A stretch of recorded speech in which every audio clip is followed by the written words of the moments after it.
Hello students, आपके first chapter के बाद आज जो है वो सेकंड चैप्टर है theory base of accounting. First chapter में आपने टर्मिनोलॉजी और अकाउंटिंग और बुक कीपिंग के बारे में पढ़ा। आज आप उसके अकाउंटिंग के बेस के बारे में पढ़ेंगे, जिसमें आपका क्या होता है कि बिजनेस को हमारे बढ़ाने के लिए जो भी बिजनेसमैन होते हैं वो अपने बिजनेस को बढ़ाने के लिए क्या करते हैं, कई तरह के रूल्स रेगुलेशंस को अपनाते हैं, रूल्स रेगुलेशन को फॉलो करते हैं। हर अकाउंटेंट अपने ही हिसाब से अगर बिजनेस का अकाउंटिंग को मेंटेन करेगा तो ये सही नहीं होता है। इसीलिए क्या किया गया है, आपको एक ही पैटर्न का रूल्स और प्रिंसिपल्स जो है वो आपको दिए गए हैं ताकि आप उन्हीं को ही फॉलो कीजिएगा। जैसे जनरल एक्सेप्टेड अकाउंटिंग प्रिंसिपल, जिसका फुल फॉर्म होता है, जिसका शॉर्ट फॉर्म पे अपन GAAP करते हैं। GAAP का फुल फॉर्म होता है जनरली एक्सेप्टेड अकाउंटिंग प्रिंसिपल। मतलब आप जो भी अकाउंटेंट होते हैं वो जनरली जो रूल्स रेगुलेशन को फॉलो करते हैं, जिनको एक्सेप्ट किया जाता है कि भैया आपको इसी रूल्स रेगुलेशन के तहत ही अकाउंट को मेंटेन करना पड़ेगा, उसे हम कहते हैं general accepted accounting principle. Okay, अब इसमें देखिए हमने क्यों किस तरह से किया है। Accounting principle are guidelines. Guidelines का मतलब होता है एक आपको दिशा निर्देश दिया जाता है, आपको बताया जाता है कि किस तरीके से आपको अकाउंट प्रिपेयर करना पड़ेगा for preparing financial statement. Financial statement आपको मालूम ही है कि हमारा बिजनेस में बैलेंस शीट जो है वो मेन थिंग्स होती है, जिसमें हम ये टैली करते हैं कि हमारा फर्म जो है उसकी फाइनेंशियल कंडीशन क्या है, हमारा एसेट्स और लायबिलिटी इक्वल है या नहीं।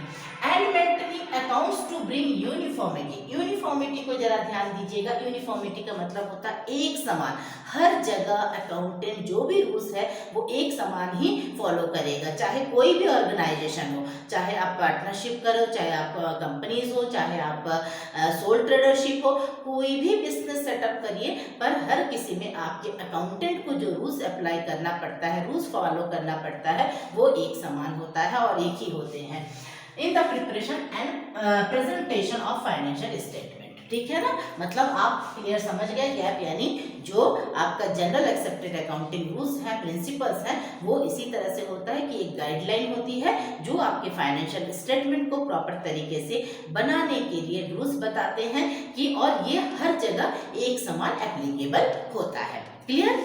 चलिए अब हम इसके बारे में देख लेते हैं, इसकी कैरेक्टरिस्टिक क्या है, अकाउंटिंग प्रिंसिपल की कैरेक्टरिस्टिक क्या है, विशेषताएं क्या है। पहला है ऑब्जेक्टिविटी। ऑब्जेक्टिविटी का मतलब होता है निष्पक्षपातता, यानी आपका ऑब्जर्वेशन ऑफ रियल फैक्ट। इसमें क्या करते हैं, हमारे जो रियल फैक्ट है उसको अपन ऑब्जर्व करते हैं, देखते हैं। Not determined by personal views. इसमें एक बात खास है कि इसको कोई पर्सन यानी हमारे द्वारा कोई रूल्स रेगुलेशंस अपने आप इसमें नहीं बनाया जाता है, ठीक है ना, ये रियल फैक्ट होते हैं। Principles should be reliable and believable. इसमें हमारा जो भी अकाउंट में जो भी चीज आप फैक्ट रखते हो वो पूरी तरह से विश्वसनीय होती है, रिलेबल होती है, ठीक है ना, हर कोई आपके अकाउंट पर विश्वास कर सके, इस तरह का बनाया हुआ होता है आपका अकाउंट, ठीक है ना। क्योंकि प्रिंसिपल का मतलब ही क्या होता है, हमारा एक सिद्धांत है, हमारे पॉइंट ऑफ व्यू में हमने जो कहा कि हाँ ये इस तरह से होना चाहिए, वही हमारा प्रिंसिपल है। तो अकाउंट ने भी अपना एक प्रिंसिपल निर्धारित किया है। तो उसका पहला था ऑब्जेक्टिविटी, ठीक है, वो किसी के साथ पक्षपात नहीं करता है। नेक्स्ट है रिलेवेंस एंड यूजफुलनेस। रिलेवेंस का मतलब होता है योग्यता, और यूजफुलनेस मतलब वो आपके लिए यूजफुल, उपयोगी होनी चाहिए। It's result should be meaningful and useful. ये जो अकाउंटिंग आप बनाते हो ये आपके लिए बहुत ही ज्यादा महत्वपूर्ण होता है, यूजफुल होता है और मीनिंगफुल भी होता है कि वो किस तरीके का है, so that this principle can be approved by all. इसीलिए इसी अकाउंटिंग प्रिंसिपल को हर जगह अप्रूव किया जाता है, हर कोई उसको मानते हैं, ठीक है ना। क्योंकि अगर ये रिलेवेंस ना हो, योग्य ना हो, यूजफुल ना हो, तो कोई अकाउंटेंट क्यों इस प्रिंसिपल को अपनाएगा, ठीक है ना। इसलिए ये हर जगह यूजफुल और अप्रूव भी है। क्लियर? थर्ड प्रिंसिपल है फिजिबिलिटी। फिजिबिलिटी का मतलब होता है should be practical so that they can be easily put into practice and use। ये जो फिजिबिलिटी है ये व्यवहारिक होती है, ठीक है ना, आपके व्यवहार में, प्रैक्टिस में आने लायक होती है। अगर मान लीजिए ये प्रैक्टिस में नहीं आती है तो फिर हम इसको क्यों यूज करेंगे। इसीलिए ये हमारे लिए बहुत ही इजीली होता है कि हम आसानी से इसको प्रैक्टिस में यूज कर सकते हैं। इस अकाउंटिंग प्रिंसिपल को अपनाने में हमें किसी तरह की कोई डिफिकल्टीज नहीं होता है। क्लियर? तो ये 3 मेन आपके क्या होते हैं, कैरेक्टरिस्टिक है अकाउंटिंग प्रिंसिपल के। चलिए अब हम इसके नेचर को देख लें कि अकाउंटिंग प्रिंसिपल की प्रकृति या नेचर क्या होता है।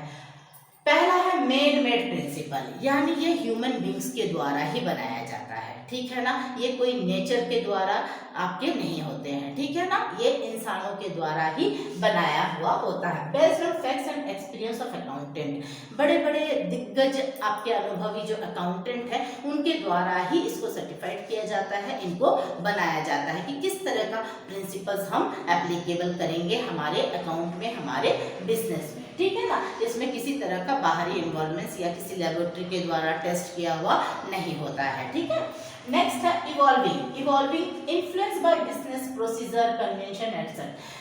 इवॉल्विंग का मतलब होता है डेवलप, विकास करना। अगर अकाउंटिंग प्रिंसिपल का एक नेचर ये भी है कि ये जो होते हैं कि बिजनेस के जो प्रोसीजर है, कन्वेंशन का मतलब होता है प्रथा, परंपरागत, आप जिस परंपरा या जिस पैटर्न से चले आ रहे हो उसी के अकॉर्डिंग ही आप चलते हैं। ऐसा नहीं है कि आज जैसे एक एग्जांपल मैं दे रही हूँ, बाद में आप जाकर के एक डेप्रिसिएशन आप पढ़ोगे, तो डेप्रिसिएशन जो होती है, ये आपका डेप्रिसिएशन जो है इसके 2 मेथड होते हैं, एक फिक्स मेथड होता है और एक आपका रिटर्न डाउन मेथड होता है, ठीक है ना। Return down WDV value method आपका होता है। ये 2 मेथड से कंपनीज जो होती है अपने क्या करते हैं, डेप्रिसिएशन का रूल्स अपने एप्लीकेबल कर सकते हैं, पर ये पूरी तरह से उस पर डिपेंड करता है कि वो किस तरह से अपने कंपनी के बिजनेस को डेवलप करेंगे। फायदा करने के लिए जो भी रूल्स उनको पसंद आएगा वो उसको एप्लीकेबल करेंगे, ठीक है ना, और उसी को ही मानते हुए जाएंगे। कन्वेंशंस का मतलब होता है वो ट्रेडिशनली परंपरा अनुसार, प्रथा अनुसार वो उसी रूल्स को ही लेकर के चलेंगे, ठीक है। चाहे आज आप अकाउंटेंट हैं, हम छोड़ करके कल कोई दूसरा आ जाता है तो भी इसमें कोई चेंजेस नहीं आएगा, आपकी प्रथाएं जो है वो उसी तरह से चलेगा, ठीक है। नेक्स्ट है लैक ऑफ कन्फरेंसिव लिस्ट। इसमें आपके जो भी आपके लिस्ट है वो सारे जो है वो एक जगह अवेलेबल नहीं हो पाता है। मेन थिंग्स यहाँ पर देखिएगा कि इसमें थोड़ी सी कमियां ये आ जाती है कि प्रिंसिपल्स के जो भी रूल्स रेगुलेशन है आपका प्रिंसिपल अवेलेबल और नॉट सेम प्लेस, एक जगह पर आपको उसको प्राप्त नहीं हो पाता है। ये हर जगह अलग अलग तरीके से आपको मिलते हैं, क्योंकि इसका एक जगह पर आपका कोई लिस्ट है ही नहीं कि आपका सारे रूल्स रेगुलेशन एक जगह है, आपको अलग अलग जगह पर अलग अलग तरीके से वो प्राप्त होते हैं। लैक ऑफ जनरल एक्सेप्टेबिलिटी, स्वीकार्य करना, इसमें भी थोड़ा सा आपकी कमी आ जाते हैं कि जनरली आप उसको पूरी तरह से एक्सेप्ट नहीं कर पाते हैं। All accountant did not agree together, हर अकाउंटेंट जो है वो एग्री नहीं होते हैं। हर प्रिंसिपल्स के लिए जो भी आपके सिद्धांत या नियम है, हर नियम को हर अकाउंटेंट मानने के लिए तैयार नहीं होता है। ये भी एक इसकी कमियां होती है कि एक्सेप्टेबिलिटी जो है जनरली हर किसी में एक समान नहीं पाए, इसमें लैकिंग होती है। ओके, नेक्स्ट है डिफरेंट इन एप्लीकेबल, हर जगह पर अलग अलग लागू होना। एप्लीकेशन का मतलब होता है लागू होना हर जगह पर। For the same application different accounting principle are used in different places. आपके जो रूल्स रेगुलेशन है हर कोई एक ही जगह पर उसको एप्लीकेबल नहीं करेगा, उसका रूल्स जो है वो कहीं और किसी जगह पर जैसा भी वो चाहेंगे उसको वो फिट करके यूज कर सकते हैं, ठीक है ना। तो ये हर जगह पर एक समान एप्लीकेबल नहीं होते हैं। तो ये आपके जो 5 पॉइंट्स है, ये 5 पॉइंट्स आपके नेचर ऑफ अकाउंटिंग प्रिंसिपल है, ठीक है ना। तो आज आपके ये कैरेक्टरिस्टिक और नेचर, ये 2 पॉइंट आपको समझाया गया है। और मेन थिंग्स इसके बाद में इसके जो मेन बेसिक एजम्पशंस आपके जो हैं आएंगे अकाउंटिंग प्रिंसिपल्स को, उसको नेक्स्ट वीडियो में मैं और डिटेल में समझाऊंगी। आज के लिए इतना ही, थैंक यू।